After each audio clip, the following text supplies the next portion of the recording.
thought. Frank? Just this, that former President Hoover has issued the following statement. Mr. Hoover says, I am shocked and grieved to learn of President Kennedy's assassination.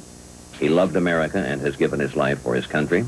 I join our beloved nation in heartfelt sympathy to Mrs. Kennedy and their 2 children. A few moments ago, we were trying to bring you film that was made of the President's last formal speech, and I understand now that this is ready to go. Is that correct?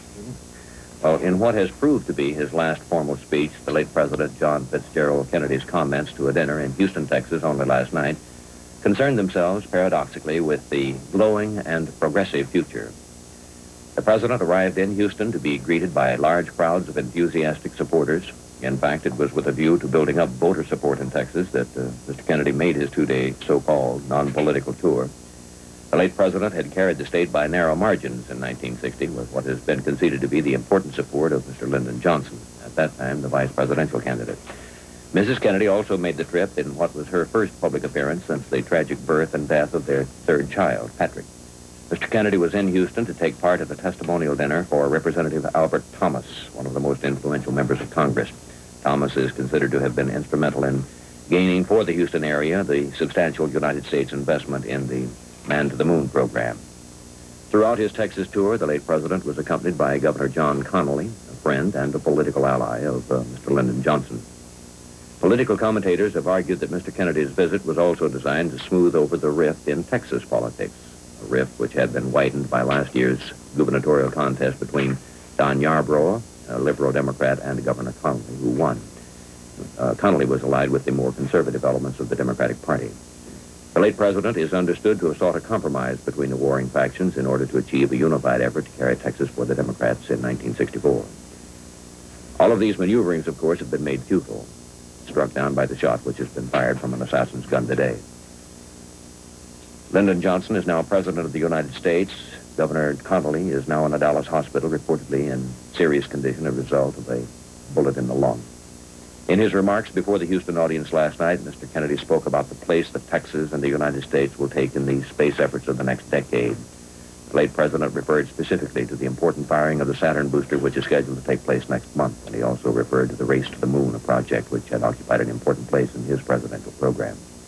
The subject is of special interest to Texans, not only because of the Manned Spacecraft Center at Houston, but also because of the continued interest in space and allied subjects which Mr. Johnson has for many years championed. It fell to Lyndon Johnson to praise Congressman Thomas, and in doing so, the new president recalled an anecdote which might well have been applied to himself. This in Houston, and we are to hear first, I believe, the Vice President.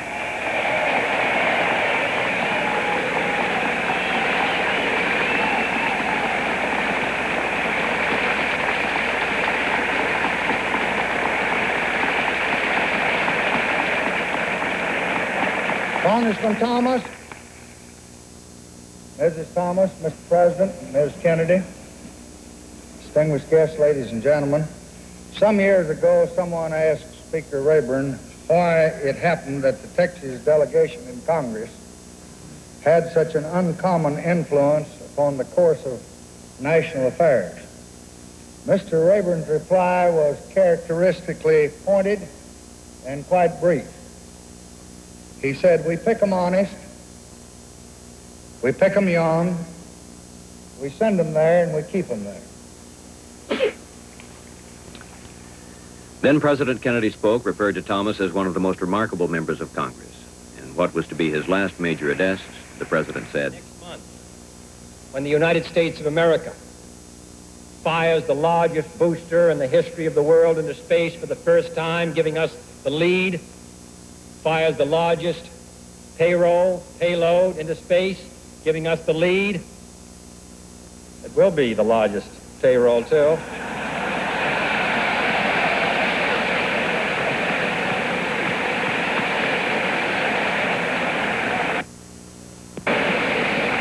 Who should know that better than Houston? In 1990, your sons, daughters, grandsons, and grandchildren will be applying to the colleges of this state in a number 3 times what they do today. Our airports will serve 5 times as many passenger miles. We will need housing for 100 million more people, and many times more doctors and engineers and technicians than we are presently producing. That is why we're trying to do more in these areas.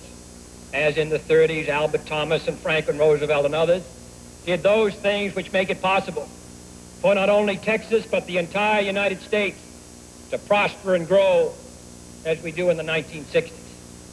In 1990, the age of space will be entering its second phase, and our hopes in it to preserve the peace, to make sure that in this great new sea, as on Earth, the United States is second to none.